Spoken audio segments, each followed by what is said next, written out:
the quality of our sleep is directly related to our EQ, or our emotional intelligence.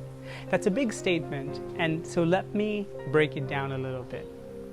Emotional intelligence is our ability to be self-aware and our ability to regulate our own emotions.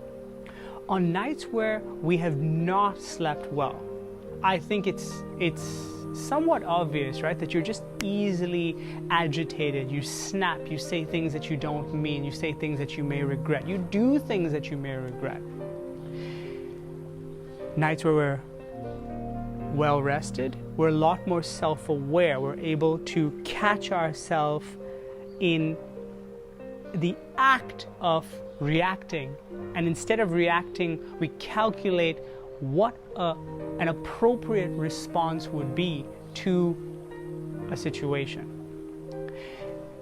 So what we find when we do brain scans is that people who are sleep deprived have less electrically active neocortex, have a less electrically active neocortex.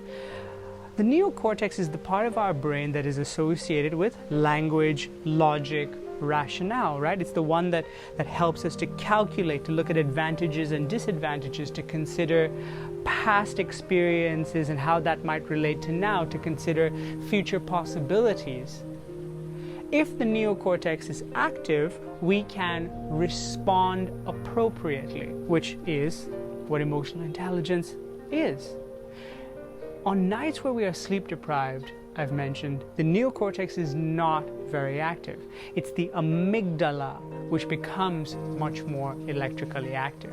The amygdala is a part of our brain. It's a much more ancient part of our brain. It's the part of our brain which is more associated to anger, aggression, anxiety. It's more the fight or flight response. It's where we react instead of respond. We do not calculate.